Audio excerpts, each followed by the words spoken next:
tariki 26 z'ukwezi kwa mbere umwaka wa 2025 hari ku isaha y'isa 5:15 ubwo umunyamakuru yasohoye inkuru yari ikomeye cyane ifite umutwe ukomeye cyane uvuga ko Ndikuriyo wa CNDD-FDD yarembye. Hakekwa ko kandi uyu yari yaragwaye uburozi cyangwa se yahawe uburozi.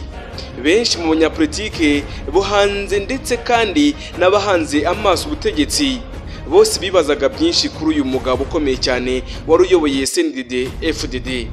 Ese uyu mugabo byagenze gute koko byari uburozi yariye cyangwa zari izindi ndwara zitandukanye nkuko bagiye babyibaza bati uyu mugabo amaherezo y'ubuzima bwe yaba yarahe? Nitwa Eric Nshimimana naho iyi ni Biza TV Rwanda muri kumwe. Buvumbuzi siyansi, ubushakashatsi bucukumbuye imikino n'imyidagaduro byose n'ahandi wabisanga atari ku Biza TV Rwanda. Wowe ukomeza ukore subscribe, ukoreshe maze ibiganiro byacu na documentaire bikugira umunsi ku munsi. Yaba uri mu Rwanda, yaba uri mu Burundi, Repubulika Demokarasi ya Kongo, namwe kandi muri Kota Masimbi tubahaye ikaze katubifuza ibihe byiza. Mwebwe kandi mukunda kumva ibiganiro byacu ndetse na documentaire tubahaye ishya n'ihirwe. Nubyumva kandi umenye ko ubuzima ndetse kandi buba kuri politike ndetse no kwisi byose uzagenda ubyumva. Siyansi, tekinoloji, ibibera ku isi ndetse na research zitandukanye cyangwa se ubushakashatsi butandukanye tuzagenda kubiguha kandi ubyumva bimenye. Umunyamabanga mukuru w'ishyaka rya CNDD-FDD Reverien Ndikuriyo, uyu yabaye kandi abona umuyobozi ukomeye cyane. Umunyamabanga mukuru w'ishyaka rya CNDD-FDD riri ku butegetsi mu gihugu cy'u Burundi, Bwana Reverien Ndikuriyo yaramerewe nabi icyo gihe, nabi cyane kandi aho yarimo kwitabwaho ndetse n'abaganga hanze y'igihugu cy'u Burundi. Hakekwa ko kandi yahawe uburozi ngo bumwice ave mu buzima bw'abakiriho. Uyu mugabo kandi Ndikuriyo amaze iminsi agaragaza ko hari ibyo atemeranyaho ndetse n'umukuru w'igihugu cy'u Burundi Evariste Ndayishimiye. Benshi bakurikirana hafi kandi bya politike y'akarere bemeza ko bafite byinshi cyane, kandi ibyo byose bikafite muri iyo politike bituma benshi barebana ayingwe kandi bakarebana nabi cyane. Kuwa kane ubwo yari Ngozi nibwo uyu mugabo uvuga rikijyana mu gihugu cy'u Burundi yafashwe n'indwara itunguranye maze yihutanwa kuvurirwa i Bujumbura mbere yo koherezwa i Nairobi mu gihugu cya Kenya. Uyu mugabo yatwawe kugira ngo arebe ko ubuzima bwe bwagenda neza cyangwa se yasura mu buzima busanzwe. Iyo ndwara uko yaje itunguranye yatumye benshi batangira gutekereza kuri byinshi kuri politike y'igihugu cy'u Burundi, maze bamaze kumwohereza mu gihugu cya Kenya kugira ngo avurirweyo. Evariste Ndayishimiye cyangwa se perezida w'igihugu cy'u Burundi akaba kandi umuyobozi w'urwego rw'inararibonye rw'ishyaka rya CNDD-FDD yemeje ko umunyamabanga mukuru waryo Reverien Ndikuriyo arwaye kandi byakomeye cyane kubundi bakomeje kumusengera kugira ngo barebe ko yagaruka mu buzima bwiza kandi bwa politike mu gihugu cy'u Burundi. Ndayishimiye Evariste perezida w'igihugu cy'u Burundi yavuze ko Satani ashaka kwivanga mu myiteguro ya CNDD-FDD mu matora rusange ateganyije kuri Kamena umwaka wa 2025. Asaba kandi abanyamuryango b'iri shyaka gusenga kandi Ndikuriyo akongera akagira ubuzima bwiza kandi akongera akagaruka mu buzima bwa politike mu gihugu cy'u Burundi. Uyu mugabo yakomeje asaba abanyamuryango kugira ngo bakomeze basenge, maze yagize ati Satani ari gukora ibishoboka byose kugira ngo utangire kandi yinjire mu bikorwa byacu, atuyangire kubera ko umunyamabanga mukuru arwaye. Ndasaba abanyamabanga bose gukomeza kumusengera kugira ngo akire kandi agaruke mu buzima bwacu i Burundi. Wakibaza uti Ndikuriyo yafashwe ate? Uko ubyibaza nanjye niko mbyibaza, gusa reka tubirebe. Kwa 23 Mutarama mwaka 2025 Ndikuriyo Reverien yabyutse ari muzima nta burwayi afite, habe n'ibicurane habe no kumva yababara umutwe, maze yurira imodoka ndetse n'abarinzi be yitabira igiterane cy'iminsi 3 cyateguwe n'ishyaka rye mu ntara ya Ngozi kugira ngo ajye kwifatanya n'abaturage ndetse n'abandi bayobozi hariya muri Ngozi. Uyu mugabo uzweho imbwirwaruhame zikomeye kandi zikakaye cyane zirujemo uburakari byaje gutungurana kuko atabashije kugera muri paruwasi Gatolika Ingozi cyangwa ku kibuga cy'umupira aho yari yateguriwe intebe itatse amabara y'ishyaka rye.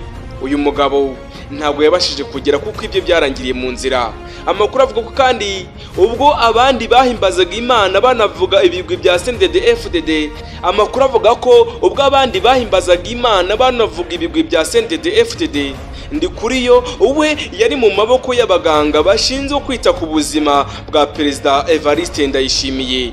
Uyu Evariste Ndayishimiye urabizi ko ubusanzwe abaperezida bakomeye cyane kandi b'ibihugu bitandukanye baba bafite abaganga bihariye kandi bakora ibinyuranye n'iby'abandi baganga bakora. Abo kandi abo baganga bakoze ibishoboka byose, ariko babonye bigoranye bahitamo kumwohereza ku bitaro bya Tanganyika Care Polyclinic i Bujumbura. Abo baganga bakoze ibishoboka byose, ariko babonye bigoranye bahitamo kumwohereza ku bitaro bya Tanganyika Care Polyclinic, aho ni mu gihugu cy'Ubujumbura n'ubundi. Nk'uko bakunze kuvuga ngo nta kibuza imara gucuranga, icyo giterane cy'ingozi cyarakomeje kandi ndetse n'umuryango umukuru w'igihugu wari ukirimo wose warateranye. Mu gitondo cyo kuwa gatanu byarushijeho gukomera cyane bivuye ibukuru, abaganga b'Ibujumbura basinya impapuro maze Ndikuriyo yitwanwa kuvurirwa i Nairobi mu gihugu cya Kenya. Ndikuriyo urembye kandi yakomereje kujya kuvurirwa hanze ya Afurika. Ndikuriyo kandi urembye yakomeje kujya kuvurirwa hanze ya Afurika. Havugwa kandi mu Burusiya cyangwa se mu gihugu cya Aziya, aho niho yaba yarabashije kwitwarwa kugira ngo abaganga bakomeye cyane mu bijyanye n'imitekerereze n'ubuzima ndetse n'inyama zitandukanye cyangwa se maso bamwiteho yongera agaruka umuntu. Amakuru kandi ibinyamakuru bitandukanye nk'Igihe .com, BBC News ndetse n'Umuseke .com wagiye utangaza ibitangazamakuru ndetse n'amakuru akomeye cyane. Urugero nk'Umuseke utabashije kugenzura avuga ko ngo mu modoka ya Ndikuriyo hashyizwemo uburozi bw'ifu ndetse n'abantu bashatse kumwivugana kugira ngo ave mu buzima yari arimo. Ni mu gihe kandi umwe mu barinzi be yashyizemo umwuka ku wa gatanu nk'uko bivugwa na SOS Media ikunze gutangaza amakuru atavugwa ndetse n'ubutegetsi bw'igihugu cy'u Burundi buyobowe na Evariste Ndayishimiye. SOS Media akenshi itangaza amakuru igihugu cy'u Burundi kitasohoye kugira ngo abanyagihugu cyangwa se bagize igihugu cy'u Burundi babimenye. Kugeza ubu umushoferi hamwe n'umupolisi bari bicaye ku ntebe z'imbere mu modoka yari itwaye Ndikuriyo kuva ku wa kane saa 12 z'umugoroba barafunzwe. Abo buzima bwabo bwahise bwinjira muri gereza Gihonome.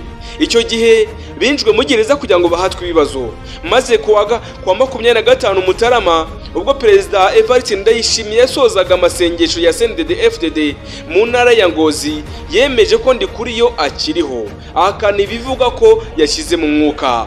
Benshi mu bihugu ndetse biri mu karere k'Iburasirazuba ndetse n'ak'ibiyaga bigari twese twakuye umutima tuti uyu nawe aciyeho ubuzima bwe burarangiye.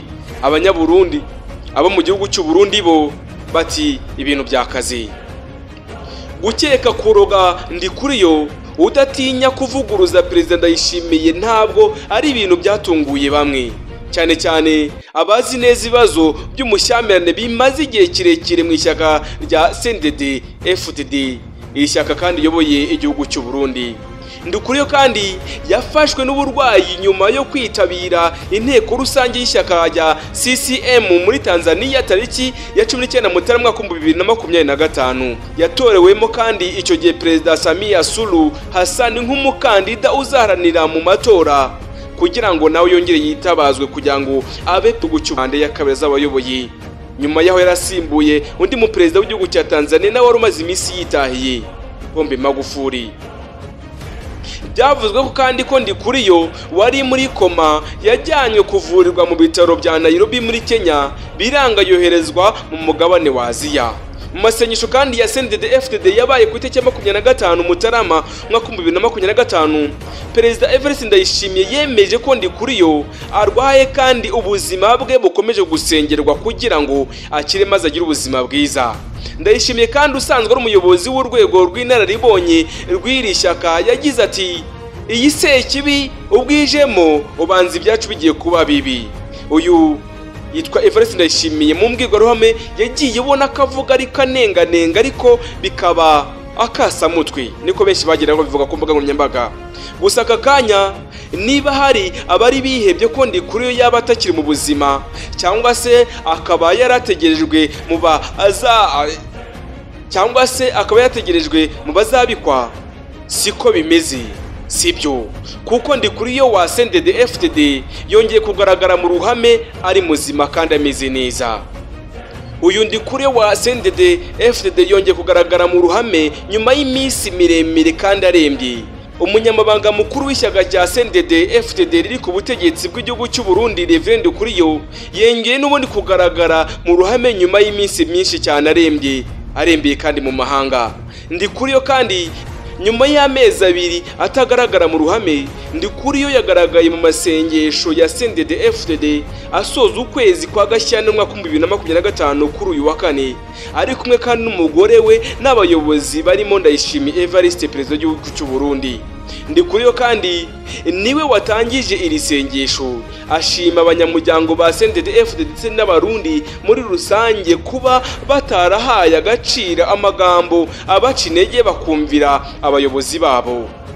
Yashimiye kandi akomeza abashimira kandi imyitwarire bafite mu gihe bitegura amatora rusange ateganyijwe muri Kamena umwaka wa 2025 n'uyu mwaka. Ati bagumya banga imyitwarire yanyu irashimishije, murabizi mu bihe by'amatora haba guterana amagambo menshi kandi akomeye, haba kwinubira ndetse no kugenda tureba n'amaso ku maso ugasanga turarakaranyije. Ubu ni urugendo rudasanzwe dutangiye. Ndikuriyo kandi yagizwe umunyamabanga mukuru wa CNDD-FDD muri Mutarama mwaka 2021. Numwe kandi mafite ijambo rikomeye cyane muri politike y'igihugu cy'u Burundi. Ese uyu mugabo Ndikuriyo ubundi ni muntu ki, abaye hate? Uyu mugabo ukomeye cyane muri politike y'igihugu cy'u Burundi arakomeye cyane kuko ibyo avuze ntagavuguruzwa. Na Evariste Ndayishimiye ubwe aramutinya, niko abanditsi mu bitabo bitandukanye ndetse n'amakuru atandukanye ku binyamakuru bitandukanye bagenda bandika. Nitwa Eric Nshimimana, nari Ndineguza, nawe ubutaha.